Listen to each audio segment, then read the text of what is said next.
We're in these programs, we're in these facilities to help these kids get better and their lives be better. And that should be our number one priority.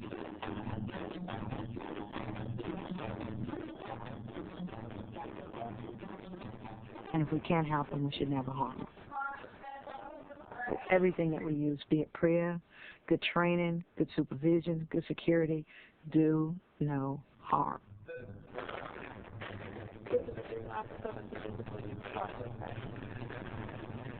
The Prison Rape Elimination Act, which we call PREA, talks about having a zero tolerance for any kind of sexual misconduct in institutions.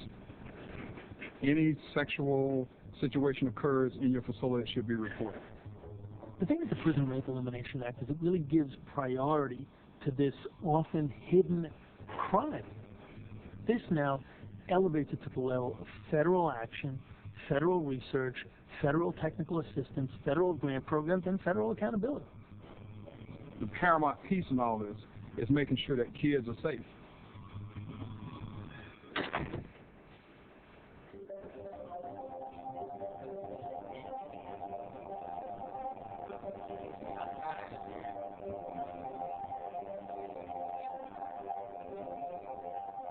I think the word prison has turned off a lot of people and has allowed us to use an excuse that it doesn't apply to us.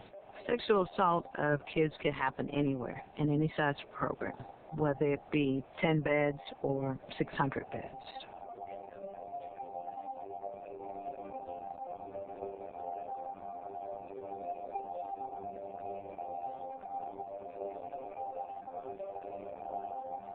The Prison Rape Elimination Act applies to all institutions. Group homes, detention facilities, training schools, day treatment facilities, anywhere where you're working with kids.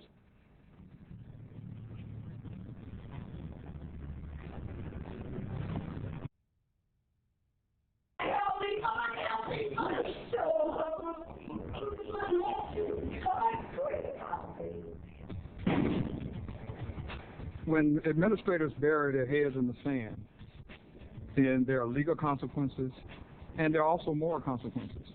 Juvenile agencies have a legal responsibility to report any sexual assault or sexual misconduct violations. When a juvenile is assaulted in the system, the entire system is put under the microscope. In some situations, the entire system can be held accountable, from the individual staff member to the director of the department. And if the supervision has not been appropriate, the entire agency is liable. An administrator who fails to implement PREA faces the possibility of losing funding and also faces the possibility of increased liability for civil lawsuits. A zero-tolerance policy means you're not going to sweep any of this under the carpet, and you're going to attend to it with the same level of seriousness you would attend to it if it was a rape in the community. No sexual activity is appropriate within our programs and facilities.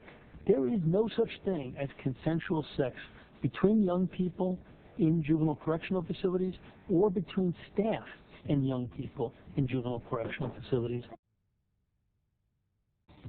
Have you got a few minutes? Yeah.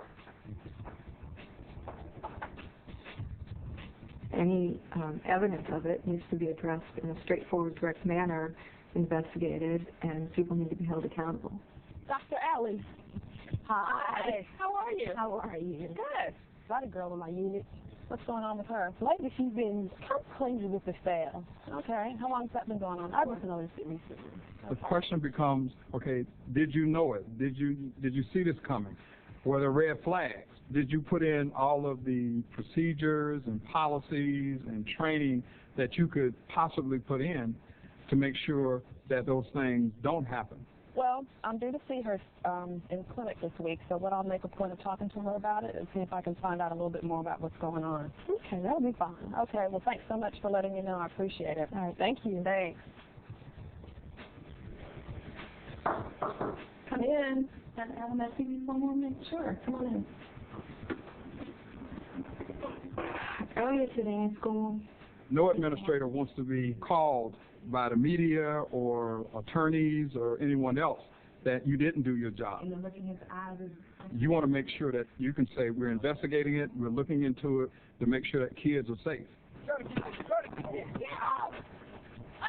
Any staff person, and I mean any staff person, that includes the janitor, that includes the director, that includes a volunteer, anybody within the organization has a responsibility to report, and it's mandated by law.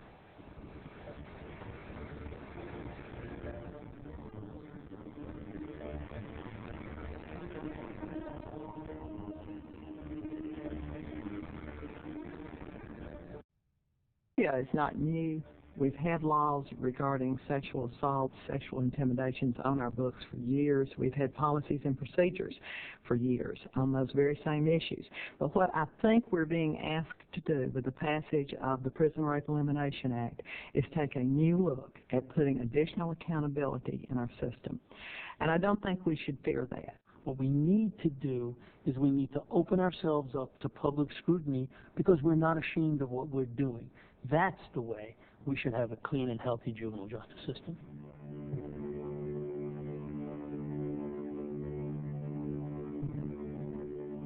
Systems that operate under a code of silence are doomed to fail. When you're working in an institution like this, you're depending on people to take your back. And I think people find it difficult sometimes to snitch out someone who's been supportive of them in the past. But that's why it's so important for the Prison Rape Elimination Act to have elevated this to say, no, this is not acceptable and you must report inappropriate behavior.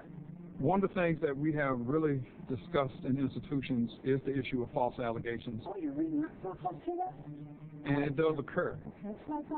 The issue is, do we report it? Do we investigate it? Do we look at every opportunity that we've had to show that these things didn't occur?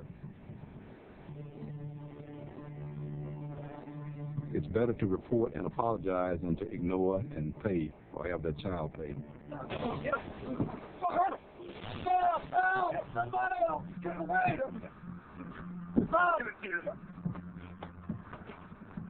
But there are many good reasons for that higher rate.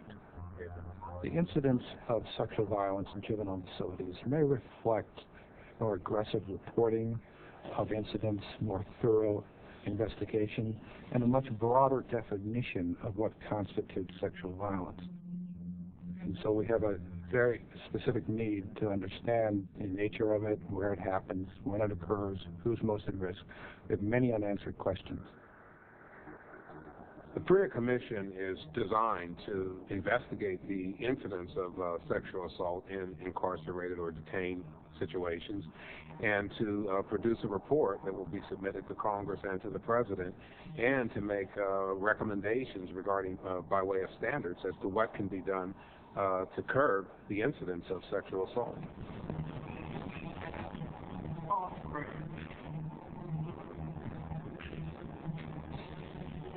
We'll be selecting about 180 juvenile facilities across the country, but we will be in one facility in every state. The actual survey will be conducted in a private room in which the youth that's been randomly selected will come into the room and be placed before a computer screen.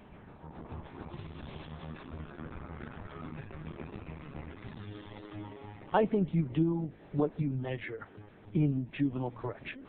And so if you measure the incidence of sexual assaults and sexual pressuring, you will have a baseline that allows you then to say, we're focusing on this problem, we're training staff, we're developing policies, we're putting mental health services into place, and you'll be able to see what happens over time so that as you improve, you'll know what works and what doesn't work. In so many ways, they tell you just by their actions, and the housing units will tell you a whole lot about what's going on in you. Administrators must understand that they're not alone in this.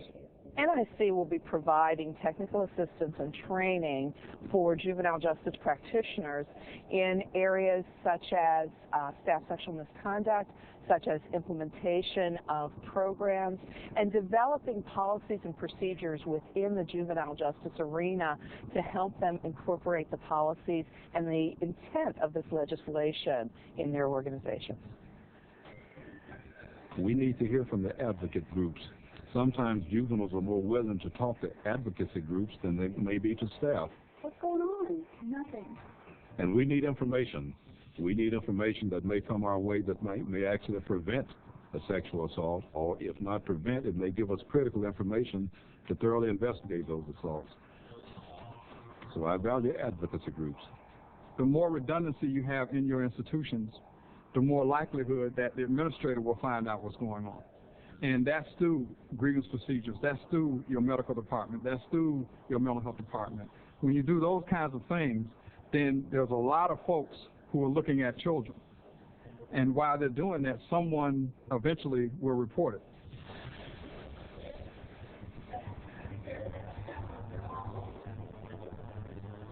Here are some things that we can do to reduce or prevent sexual assaults.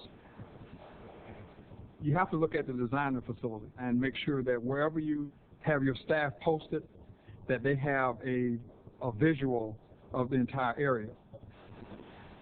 You need to cut out blind spots where groups of kids can pull other youth into compromising positions.